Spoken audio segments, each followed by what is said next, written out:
반갑습니다. 반갑습니다. 네.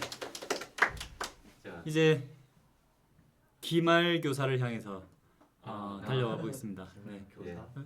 기말교사를 또 훌륭하게 치르기 위해서 여러분들한테 또 연력학부터 소개를 좀 해드리겠습니다. 네, 네.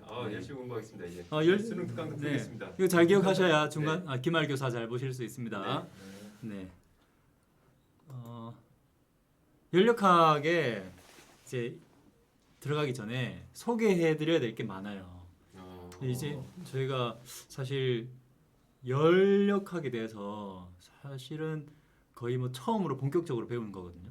뭐 중학교 때 보일샤를 법칙 이 정도 배우고 뭐 온도에 대해서 배웠겠지만 어떤 역학적인 것, 어떤 움직임에 대한 걸, 어떤 또는 열기관에 대한 걸 본격적으로 처음 배우는 거기 때문에 뭐 온도, 열, 뭐 소개해야 될 개념들이 많습니다. 그렇죠. 그래서 오늘은 이런 연력학 개념들을 소개해드리는 시간을 가지려고 합니다. 네, 예. 네. 이 연력학이라는 게 네. 연력학 하면 딱 생각나는 게 이런 거잖아요. 그렇죠. 네. 증기기관차. 네, 증기기관입니다. 네. 증기를 이용해서 기관은 엔진이라는 거거든요.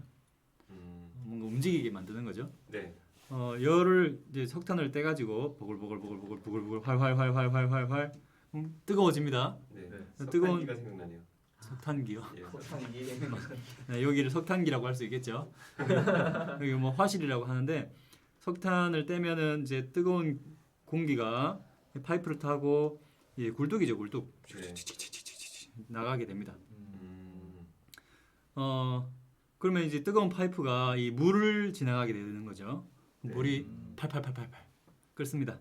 부글부글부글 증기가 발생하는 거죠. 증기가 이 파이프를 통해서 다가가 가지고 여기 피스톤의 한쪽을 팽창시킵니다.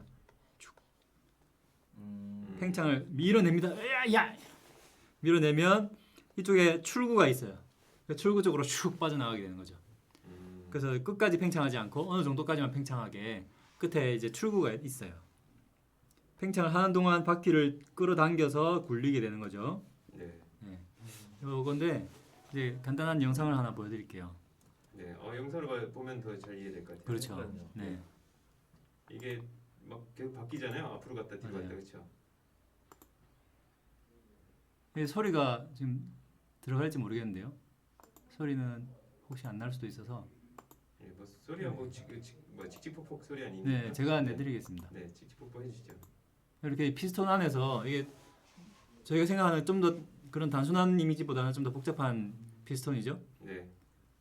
증기가 한쪽으로 들어가서 밀어내고 또 반대쪽으로 들어가서 또 밀어내고 또 반대쪽으로 들어가서 또 밀어내고 양쪽에서 밀어지는. 그렇죠. 이게 한쪽만 밀고가 아니고 밀고 이렇게 해서 좀 더 효율적인 운동을 만들어내는 겁니다. 예. 그리고 위에 왔다 갔다 하는 게 저것도 증기로 왔다 갔다 하는 거잖아요. 그렇죠, 그렇죠. 저게 네, 이제 방향을 바꿔줘서 맞습니다. 뒤로 밀었다가 앞으로 밀었다가 이렇게 맞습니다. 해주는 거네요. 피스톤 두 개를 이용해서 좀 더 효율적으로 하는 겁니다.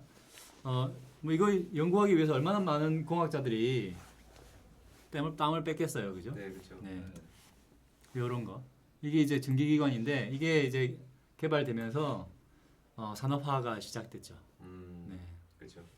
산업혁명. 네, 산업혁명의 시작이 이 네. 기관에 있습니다. 네. 새로운 이런 그래서 연력학이 얼마나 중요한지 이제 감을 좀 잡으셨을 것 같아요. 예, 산업혁명 돼서 이게 우리가 이렇게 부유하게 맞습니다. 살게 된 게 네. 산업혁명이 있었기 때문에. 이제 뭐 자동차 같은 경우에 예. 이제 전기차로 넘어갈 텐데 그 전기차 만들 수 있게 된 거 산업화 때문이겠죠. 그렇죠. 네. 그렇죠. 지금 4차 산업혁명이라고 하는데 저기 네. 1차 산업혁명이 있어서 그렇습니다. 네. 이게 연구가 이렇게 축적되다 보니까 그게 또 네. 이제 2차, 3차, 4차까지 이렇게 온 게 된 거죠. 맞습니다. 증기기관에서 시작된 산업혁명이라고 할 수 그러고 있겠습니다. 보니까 이 네. 연력학 제가 저번에는 처음에 개관하실 때는 제가 연력학 넘어가라 그랬는데 굉장히 그래요? 중요하네요. 정말 그렇죠. 왜냐면 그렇죠. 2차 시대가 왔는데 무슨 네. 열기관이냐. 그렇습니다. 그렇죠. 이 전기차 시대를 이제 잘 살아가기 위해서 1차 산업혁명을 돌아봐야 되는 겁니다. 네. 그리고 사실 이 양자역학도 이 연력학의 도움을 많이 받았거든요. 여기서 연력학에서 뭔가 이제 힌트를 많이 얻게 됐었어요. 첫 번째 열기관이 뭐냐? 이거 왜 이러냐? 네, 열기관이 뭐냐? 열 에너지를 이용해서 일을 하도록 만든 장치입니다. 열이 일을 하는. 네, 물리적으로 말하는 거죠. 돌린다가 아니고 네. 일을 하도록 만든다. 두 가지가 있어요. 외연기관과 내연기관이 있습니다. 내연기관 뭐 알죠? 뭐 자동차 엔진 같은 네, 거. 자동차 엔진. 네. 뭐 안에서 폭발하는 거. 그렇죠. 안에서 예. 연소가 일어납니다. 네. 연소라고 하면 이제 불이 활활 타는 거라고 생각하는데 보통은 이제 폭발을 시키죠. 네. 네, 빠른 연소. 네, 자동차 엔진 같은 경우는 그 엔진에서 그 가솔린이 폭발하면서 이게 네, 피스톤을 피스톤이 꽝 네, 네. 하죠. 사실 이 내연기관 애니메이션은 훨씬 재밌는데 그건 나중에 하도록 하고 방금 보신 그 증기기관은 이제 외연기관입니다. 지금 외연기관은 외부에서 연소를 해요. 그러니까 이 뭔가를 끓이는 이 피스톤 바깥에서 연소가 일어나요. 방금 그 증기기관도 그렇고. 지금도 화력 발전 이런 거는 외연기관이라고 할수 아 외연기관이 장점이 있거든요. 어. 예를 들면 이제 스털링 기관, 이 증기기관, 스털링 기관이 두 가지가 대표적이고 나머지는 뭐 거의 없어요. 거의 뭐 상용화되지 않았고 이 스털링 기관 같은 이런 증기기관, 이런 외연기관은 바깥에 그냥 흔히 있는 열 에너지도 열원으로 이용할 수 있어요. 그러네요. 네, 그냥 따뜻한 곳이 있다 또는 뭐 집안이 따뜻하다, 뭐 지열 발전 이런 거 할 때도 이 외연기관을 할 수가 있어요. 그리고 효율이 의외로 잘 나옵니다. 뭐 폭발적인 힘은 못 내요. 내연기관이 밀리죠. 하지만 네. 장점들이 있어서 계속 꾸준히 연구되고 있습니다. 활발하진 않지만요.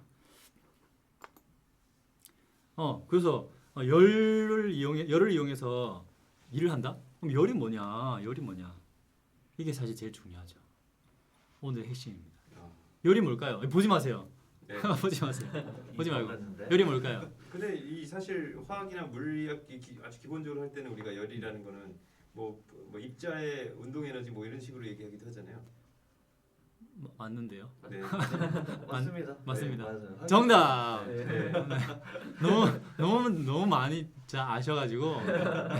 그냥 우리가 열 하면 이게 뜨거운 거죠. 네, 그렇죠. 이게 경험적으로 사실 네. 어느 정도 알고 있는 개념이죠. 네. 네. 근데 이제 경험이랑 조금은 다른 면이 있어요. 네. 열이라고 하면 보통 우리는 따뜻한 뭐 에너지, 뜨거운 거. 뭔가 따뜻한 네, 거. 따뜻한. 네. 근데 사실 따뜻하지 않아도 열 에너지 있거든요. 예. 네. 아주 차가운 얼음도 열 에너지가 있거든요. 사실은 우리가 감각기관으로 느끼는 열은 이 열의 변화만 느낄 수 있고 그 열 자체가 얼마인지 이렇게 느끼는 건 그렇죠. 굉장히 수치적인 건 알 수가 네, 없죠. 열이라는 것은 고온의 물체에서 그러니까 뜨거운 물체죠. 보통 우리가 네. 경험하기로는 저온의 물체로 차가운 물체죠. 스스로 이동하는. 그러니까 우리가 막 억지로 밀어 넣어서 하는 게 아니라 그냥 놔두면 자연스럽게 이동하는 네, 그런 에너지인데 여기서 또 질문거리가 또 생기죠. 온도가 뭐냐? 그럼 온도는 뭔데? 그러니까 방금 말씀하셨듯이 어떤 그 분자들 안에 있는 운동 에너지, 분자들의 운동 에너지예요. 분자들의 운동 에너지 하나하나 계산해서 막 관측하기 힘드니까 네. 분자들이 운동 많이 한다. 뜨겁다. 열이 많다. 또는 열을 가지고 있다. 이렇게 해석을 하는 그걸 건데 수치로 나타낸 거 그렇죠. 되겠네요. 왜냐면 이거 하나하나 다 계산하기 힘드니까. 네. 그래서 어떻게 보면 연력학은 어느 정도는 통계적인 학문이에요. 입자들의 그 뭉뚱그려서 그렇죠. 그렇죠. 네. 하는 분자들. 이 미시적인 분자 하나하나를 알 수 없기 때문에 뭉뚱그려서 거시적으로 바라보는 학문이죠. 그래서 양자역학이랑 연결되는 아, 그렇죠. 확률이 그렇죠. 확률 나오니까. 그렇죠. 저 통계 연력학이라고 해서 아, 네. 통계적으로 보는 연력학이 있죠. 그렇죠. 근데 오늘 처음 배우는 학생들한테는 거기까지는 나가지 맙시다. 네, 안 나가겠습니다. 네. 오늘 거기까지 안 나가겠습니다. 여기까지는 네. 네. 무리입니다, 무리. 열이라는 게 고온의 물체에서 저온의 물체로 간다는데 그럼 온도라는 게 뭐길래 고온에서 저온으로 가느냐? 그냥 뜨거운 거막 그냥 놔두면은 네. 그 차가워지잖아요. 그렇죠. 식잖아요. 그게 경험적으로는 알고 있어요. 뜨거운 그러니까 커피 이렇게 놔두면은 식잖아요. 말씀 잘 해주셨는데 그리고 이제 주변의 온도랑 비슷하게 맞춰지잖아요. 네. 네. 그걸 이제 열평형이라고 해요. 음. 온도 얘기를 하려면 열평형을 얘기를 해야 됩니다. 두 물체 사이의 열이 그러니까 어떤 분자들의 운동 에너지겠죠. 이동이 그렇죠. 일어났는데 그러니까 고온에서 저온으로 한쪽으로 이동했겠죠. 균형이 이루어졌다는 거예요. 열의 이동이 없어 보이는 상태. 이게 좀 뭐 교과서나 문장마다 조금씩 표현이 다른데 열평형 상태가 되면 열의 이동이 없다라고 단정하는 문장도 있고 교과서도 있고 없는 것처럼 보인다라고 묘사하기도 하는데 두 번째 문장이 더 정확한 것 같아요. 수출도 하고 수입도 하는데 오고 가는데 오고 가는 양이 같아서 겉에서 이제 거시적으로 보기에는 아무것도 안 오나 아무것도 안 가나 왜냐하면 총량이 유지가 되니까 동적 평형이라고도 하죠 화학에서. 네. 이런 상태가 되는 거. 그러면은 이제 같은 온도라고 우리가 말을 하는 겁니다. 음. 열평형 상태가 되면 물을 가만히 상온에 놔두면 상온과 공기와 같은 온도가 되죠. 열평형 상태가 됐다는 거죠. 네. 이 그래프로 보자면 이제 온도가 높다. 온도가 뭔지 모르겠지만 온도가 높다. 온도가 낮다. 이 두 물체가 붙여서 놔두면 같은 온도가 된다는 거죠. 네. 같은 온도가 되면 한쪽으로 열이 일방적으로 이동하는 게 아니라 왔다 갔다 하기 때문에 마치 열 이동이 없는 것처럼 보입니다. 이걸 열평형 상태라고 하는 거예요. 네. 이 열평형 상태가 되면 열평형을 이용해서 이 온도라는 것을 좀 정의해 볼 수가 있어요. 온도는 이제 위키상으로는 이렇게 되어 있습니다. 자발적으로 그러니까 외부 압력 없이 에너지를 밖으로 그러니까 다른 물체에 주려고 하는 성질의 정도? 성질의 정도? 물리적이지 않죠? 그러네요. 그죠 묘사가 배출을 하려고 하는 성질의 정도? 성적인. 성질의 정도가 뭐야? 이게 뭐 온도라는 건데 이게 되게 좀 정성적이죠 표현이. 그러니까 온도는 사실 이 열의 이동에 있어서의 높낮이예요. 이 지형 지물을 봐도 우리 등고선 같은 거 배우잖아요. 높은 곳에서 낮은 곳으로 구슬이 저절로 떨어진다는 걸 직관적으로 알죠. 네. 네. 그렇죠. 열 역시 높은 곳에서 낮은 곳으로 떨어진다는 그런 상상을 해서 열 에너지가 나가려고 하는 물체의 어떤 높이가 높다라는 개념으로 우리가 상상해서 만든 개념이 온도입니다. 그러니까 그걸 어떻게 확인해요, 그럼? 그냥 딱 보기만 하면 아나? 얘랑 붙으면 이쪽으로 가겠는데 뭐 딱 보면 알 수 있나? 없죠. 그래서 그걸 측정하는 어떤 기준이 필요하죠. 네. 그 기준이 바로 이 온도계라는 건데, 그죠? 얘한테 대보고 얘한테 대봐서 어느 정도구나를 측정해서 얘 둘을 붙였을 때 한쪽으로 어느 쪽으로 이동하겠다를 우리가 추측할 수 있으면 얘가 기준으로서 역할을 할 수 있죠. 그게 온도계라는 거죠. 온도계 이제 우리 뭐 알듯이 온도계는 숫자도 막 붙어 있고 수치적으로 나타낼 수 있는데 그런 온도계를 우리가 물리적으로 정당성을 부여하려면 법칙이 필요합니다. 공증이 필요해요. 공인 인증이 필요해요. 네. 사라진 공인인증서. 그렇죠. 공인인증서로 이제 공동인증서로 바뀌었나요? 네. 공동인증이 필요합니다. 그게 이제 연력학 제0법칙이라는 거예요. 법칙 나왔네 이제. 네, 법칙 나왔습니다. 법칙 중요하겠네. 이거 외워야 될까요? 안 해도 알고 있으니까. 근데 알고 있으면 예. 되긴 해요. 들어보시면 외우게 될 겁니다. 네. 이게 간단해요. 근데 왜 0일까? 0이 뭐야? 0법칙이라는 거 없잖아요. 그죠? 다른 일법칙, 네. 이법칙. 저번에 뉴턴도 일법칙. 일법칙부터 시작하죠. 네. 이게 1법칙이 유명해요. 연력학 제1법칙, 2법칙이 있어요. 유명해진 다음에 아차! 야, 아차! 야, 온도에 대해서 우리가 정확하게 정의를 안 했어. 어떡하냐? 이거 정의해야 되는데? 법칙 필요한데?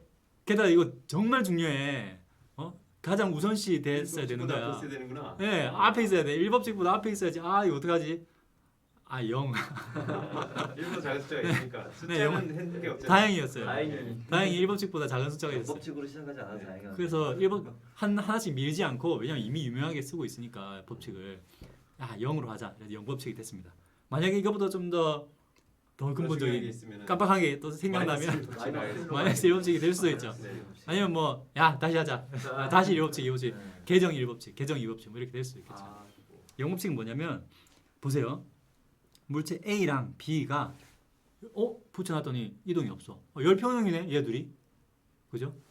그리고 A랑 C랑 붙여놨더니 얘들도 열평형이네. 이동이 없어. 그러면 B랑 C 붙여놔도 아마 열평형일 거야. 이동이 아마 없을 거야.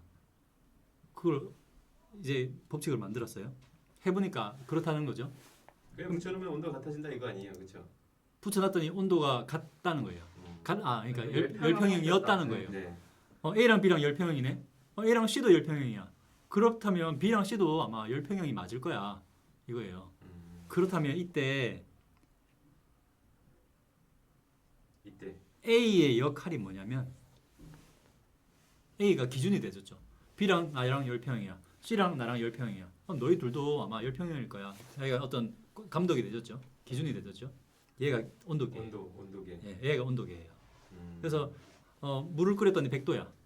어떤 금속이 100도야. 그러면 금속이랑 물이랑 직접 안 붙여놔도 같은 온도라는 걸 누가 공증해 준 거예요. 온도계가 예. 100도씩 측정하면서 야 너희들이 같은 온도야. 안 붙여놔도 내가 다 알아. 안 붙여놔도 알아. 이런 기준이 돼준 거죠. 그래서 이 온도라는 게 이런 영법칙을 근데 통해서 요새는 비접촉식 온도계도 있잖아요. 네. 그게 등장하기 전이었습니다. 그렇군요. 접촉식 네. 온도계만 있다. 네네네. 접촉을 하면 또 이게 또 온도가 변할 수 있으니까 네. 기준이 돼준 거죠. 이게 온도라는 걸 이제 사실 우리가 섭씨를 많이 쓰고 있죠. 그래서 네. 뭐 꼭 정의를 몰랐어도 사실은 잘 몰랐어도 우리가 친숙하게 쓰고 있었어요. 근데 이제 물리에서는 그 섭씨 온도가 이제 도씨로서는 그죠? 이 섭씨가 네. 불편한 점이 있어요. 네. 셀시우스 섭씨. 셀시우스가 섭씨라서 성씨가 네. 네. 네. 한자로. 불편한 점이 있습니다. 0이 0이 아니야. 0도씨가 그냥 물이 어느 온도잖아요. 네. 그거에 맞춰서 만들어진 거라 또 끓는 온도가 그렇죠. 100도로. 섭씨 온도는 이제 물이 어는 점을 0으로 하고 물이 끓는 점을 100으로 해서 네. 100등분을 예, 그렇죠. 100등분을 해서. 그거죠. 그래서 0이 0이 아니야. 물리에서는 0이면 진짜 0이어야 되잖아요. 뭐 예를 들면 운동에너지 0이야. 그럼 멈춰야 되잖아. 근데 분자들의 운동에너지가 0이라고 하는데 0도씨에서 분자들이 여전히 활발하게 진동하고 있어요. 이게 문제다. 진짜 분자들의 운동에너지가 0이 되는 온도가 몇 도일까? 실험적으로 이렇게 계산을 해봤더니 실험을 해서 기술의 한계로 끝까지 온도를 내리지 못하지만 실험을 해서 이 정도 그래프를 얻고 그럼 실험을 만약 계속했다면 이 정도 온도였겠다. 영하 273도C 근처에서 네. 분자들이 운동을 멈추겠다 하는 걸 발견한 거예요. 네. 이게 외사법이라고 하죠. 네. 실험 안 했지만 실험 바깥쪽 온도를 그래프를 이제 예상을 하는 거죠. 이걸 이걸 이제 절대온도 만들 수가 없으니까. 그렇죠. 이게 사실 뭐 거의 근접한 기술은 있지만 네. 그 당시에는 없었죠. 이걸 0으로 하자. 이제 켈빈이 이제 정의를 했기 때문에 켈빈 온도라고 합니다. 절대 온도라고도 하고요. 절대적인 운동에너지니까. 분자 운동이 딱 입자의 운동이 완전히 멈추는 시기. 그렇죠. 멈추는 그 진짜 온도. 정말 멈추는지 모르겠지만 네. 아마 멈춘다면 이 온도일 것이다. 그래서 이걸 영하 273도씨로 보통은 이제 편의상 네. 3점 몇씩인데 예, 네. 213.38 뭐 이렇게 나오더라고요. 그 뒤로 네. 아마 나올 것 같은데. 네네네. 그냥 273도씨라고 해도 대강. 물리학에서는 물리학 원에서는 맞습니다. 네. 이걸 절대 온도라고 합니다. 그래서 섭씨 온도랑 그 뭐야 이 눈금은 같은 거죠. 그래서 맞습니다. 좋은 감사합니다. 네, 이 얘기를 했어야 되네요. 네. 한 칸 한 칸은 같아요. 네. 섭씨랑 아주 친형제죠. 네. 화씨 화씨 좀 안 썼으면 좋겠어요. 맞아요. 화씨. 다시 파렌하이트 예. 이제 화씨에서 왔는데 화씨는 뭐 모르겠어요. 물 32도가 네. 어느 점이고 뭐 100 몇 200 도가 200인가 200 몇 도. 217 뭐 많이 모르겠어요. 나가지고 네. 네. 전혀. 미국에 쓰잖아요. 네. 왜 그런지 모르겠어요. 그죠? 고집이 마일 있어요. 마일 네, 화씨 이런 마일이랑. 거. 예. 파운드 막 이런 거. 예. 안 썼으면 좋겠어요. 갤런은 이제 아이스크림 되는 네, 온스 네, 아이스크림 온스. 되는 기준이죠. 네. 네. 이상기체 이제 물리학원에서 좀 더 심플하고 간단하게 법칙들을 좀 더 쉽게 다루기 위해서 이상기체라는 기체를 가정해서 쓸 건데요. 실제 기체보다 단순한 기체를 말하는 거예요. 크기를 무시할 수 있어요. 분자 크기가 막 너무 크면 부피가 0이 될 수 없잖아요. 네. 그래서 분자 크기가 0이라고 점이라고 가정하고 분자 사이에 뭐 인력, 청력 이런 게 작용하면 또 복잡해져요. 그거 무시하고 상태 변화를 하지 않아요. 뭐 물이 됐다가 얼음 됐다가 하면 막 복잡해져요. 네. 하지 않고 운동에너지가 보존돼요. 막 부딪히면 막 운동에너지 막 손실되고 막 소리 나고 막 그러면 안 되잖아요. 네. 그래서 보존되는 가상의 기체. 그러니까 뭐 우리가 마찰 없다, 뭐 저항 없다 이런 거 가정하듯이 정말 이상적인 상태, 단순한 상태라고 했을 때 이거에 비슷한 이상 기체랑 비슷한 기체가 이상한 기체가 아니라 이상적인 기체. 아이디얼, 예. 아이디얼, 네. 이상 스트레인지가 아니라 이상한 네. 기체, 네. 아이디얼 같습니다. 네. 이상 기체에 가장 가까운 게 그나마 수소 기체, 막 작은 편이고 네, 제일 네, 작고. 구슬처럼 생기고 이게 뭐 아령처럼 생기면 막 회전하는 운동에 어쩌고 막 복잡해지고 하니까 단순한 점입자로 가정할 수 있죠. 이상기체로 앞으로 이제 문제를 풀거나 배우게 되겠습니다. 물리 2까지요. 네. 요 정도로 이제 소개를 끝내겠습니다. 사실 좀 시간이 오래 걸렸는데 어렵진 않고 그냥 소개하는 영상이니까 그렇구나 하고 이제 다음 시간 들어보시면 되겠습니다. 네. 물이 어느 점인 영도 씨는 절대 온도로 몇 켈빈일까가 오늘 과제가 되겠습니다. 네. 네. 소수 좀 써야 됩니까? 아닙니다. 정수로만 받겠습니다. 정수로만. 계산을 해보면 네, 계산되죠. 네. 네, 암산으로 되는 네. 과제입니다. 오늘 수업 여기까지 하겠습니다. 감사합니다. 감사합니다.